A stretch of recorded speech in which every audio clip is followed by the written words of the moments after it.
from the rough and gives us his version of the Bible, which, by the way, some people that swear on the Bible as they're swearing into office choose the Jefferson Bible instead of the Trump Bible. I mean the regular Bible. I've heard that, but I've never known that he actually wrote his own version. Yes, it's on the internet. You can buy physical copies. The physical copy usually has, I guess it's the same on the internet, is Frank Church, who's Senator Frank Church, swore on that Bible when he became senator. And his son is the Frank that actually wrote the intro to the Jefferson printed version of the Bible. Which makes you wonder which printed version was his father swearing in on. But in any case, so Barclay basically felt that believing in materialism this way meant people were no longer going to need God and no longer need religion. Because you just figure, everything is determined, be a scientist, you won't need to have moral precepts, etc. You won't need God. So, his concern is that this is going to turn everybody who believes this kind of thing into a deist, or basically a person who could even be an atheist, doesn't believe in God. And by the way, I'm thrilled to point out that he is exactly right about that prediction, because if you look especially at Europe, most of them are now nuns, N-O-N-E, right? Not Roman Catholic, not Protestant, maybe not atheists, but when people ask, are you a member of a particular religion, they say none. And we have more of those in this country as well. So basically that common sense view that Locke has given us, thanks to his materialism, doesn't in fact seem to mean that people don't need to believe in God. So his prediction that was a problem seems to be correct. And by the way, he influenced, while he was in Providence, Rhode Island for 2 years, he influenced an American philosopher who you might even consider to be the first American philosopher, and that's Jonathan Edwards.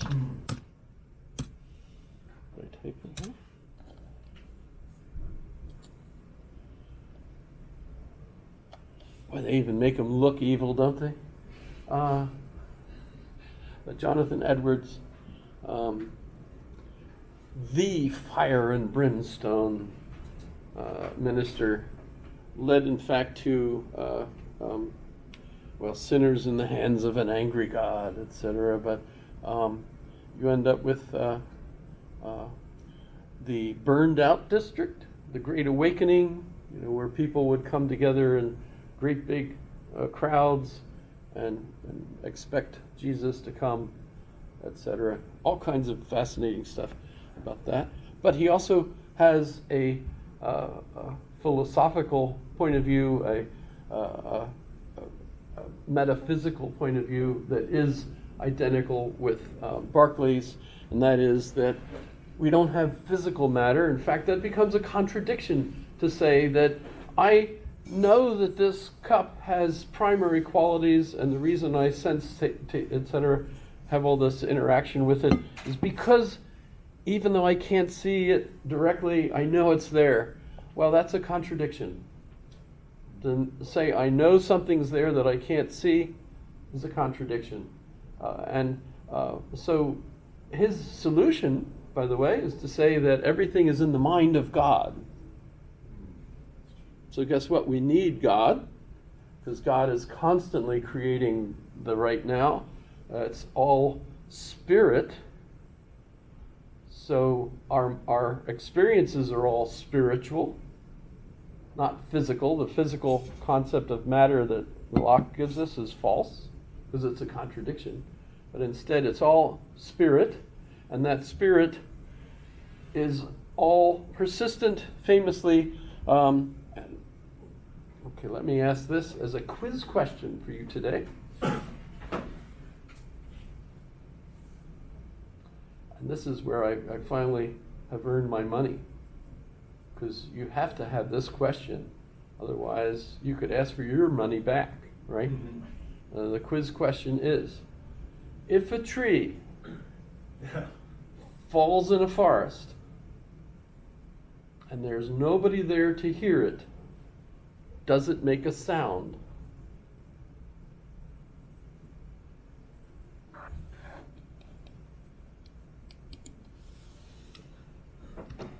think of like Schrodinger's cat, that, Yeah. and the ones, That's exactly how I feel about it, yeah. The tree. yeah, probably is. Seem like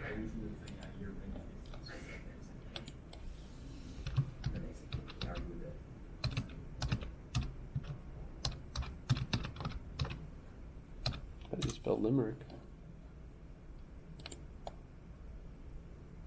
There's lots of versions of this, but what? Come back here. All right.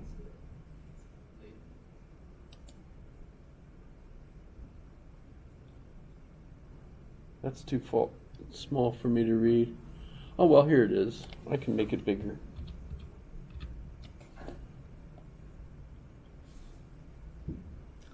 There was a young man who said, God must find it exceedingly odd to think that the tree should continue to be when there's no one about in the quad. Reply, and I always put this in a deeper voice for some reason, cultural, I guess. Dear sir, your astonishment's odd. I am always about in the quad, and that's why the tree will continue to be, since observed by yours faithfully, God. Or if you're local on the radio, you would pronounce it God. I don't know if you can hear the difference there. So that's quite famous.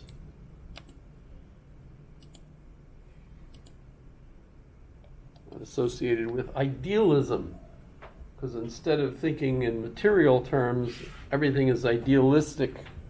So Berkeley is an idealist. But now, he's also in cahoots with Leibniz, Gottfried Leibniz. And so let me give you my version of this. But if you take the graduate record exam and they ask you what's Berkeley's metaphysics all about, the answer is it's all spirit. Everything is spirit, and it's all the mind of God. That's why it continues to be, because it's observed by yours faithfully, God. Right? So that's the nature of. I have the camera going, but I keep putting this in front of it. Here's my version of this, because I read Leibniz and Berkeley, and they write back and forth. Berkeley helps Leibniz figure things out. Leibniz also famously refers to things as monads, which is just Latin for single things, monad, right? And what are the monads for Leibniz and Berkeley? Quarks. In fact, contemporary physicists look to Leibniz specifically and point out that actually he's describing our contemporary physicist's point of view. Because we don't have physical things that are hard and unchangeable. Instead, what we have is energy in an arrangement. So here's the sneaky trick that I'll throw in and say that when Berkeley and others of this time period refer to spirit and matter, today we say mass and energy. So we actually have the same dichotomy, but we also now know that energy becomes mass, and mass is made up of energy, because we have the famous old one mug, Einstein, one mug, Einstein, Albert Einstein, that E, which is energy, equals mass times the speed of light squared. So mass and energy are together, basically, right? And it's energy, first of all. In other words, spirit. So today we would actually agree with Berkeley and point out that Locke was wrong. But now we're faced with the idea that we see things directly because we're spiritually connected to the mind of God. So we are seeing the cup as it is. If there is no physical matter, it's instead just spirit, it's energy in an arrangement. So that's not quite our common sense point of view yet today, although physicists have been treating it this way since at least the 50s, 1950s. So when will we start thinking that way? Probably not, because that's not really very easy to work with.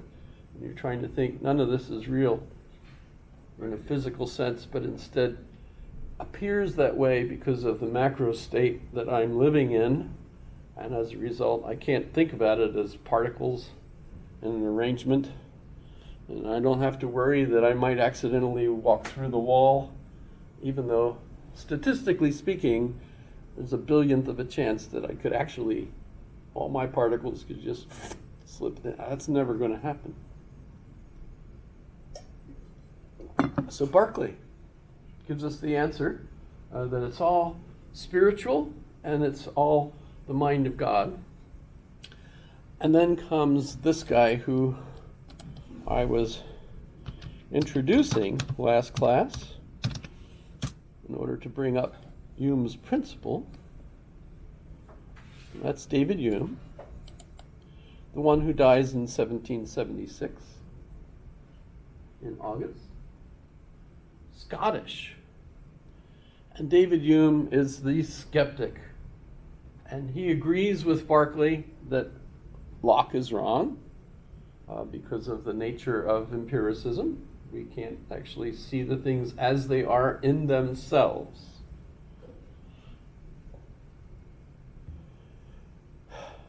But then he says, but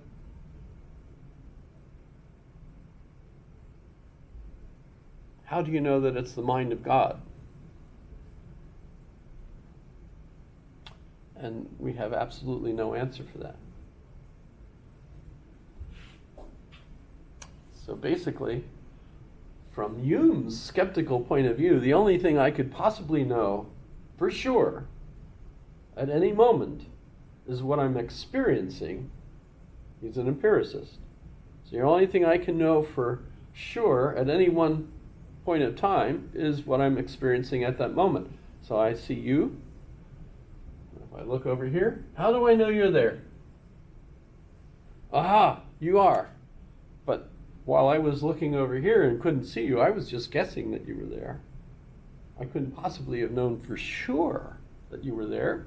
In fact, I'm not sure that you're there. I'm just sure that I'm experiencing that you're there. Right? I could be dreaming. Could be the Matrix, that movie, etc. It still's with us. Thank you, Descartes. Right? But the idea, of course, is you can't prove this stuff. David Hume is very, very practical, as his critique is of philosophers who think that they can actually know things for sure. And he points out, nope, if you follow the logical progression here, you don't have proof. Practically speaking, yes, we of course live the way we do, assuming that everything works the way we think it is, and science is yay for science, and so on. So he's not actually a skeptic in the way he tries to live. He's just critical of these philosophers that think they know stuff when it's really bogus. It's totally bogus. So as a result of David Hume and this kind of approach, at least in proof, we don't have proof that things exist, etc., or that I can even count on things like cause and effect. I'm playing billiards, I shoot the cue ball, I knock the 8 ball into the pocket, I win. I could do that again. Perfect, as long as I set it up exactly the same way. Good table, no earthquake, that's cause and effect. But I can imagine shooting the cue ball at the 8 ball. Just before the cue ball hits the 8 ball jumps up in the air and goes, woohoo, you can't get me. What? And the cue ball goes, you can't do that, and falls into the pocket. Scratch, you lose. Does that really happen? No. But I can imagine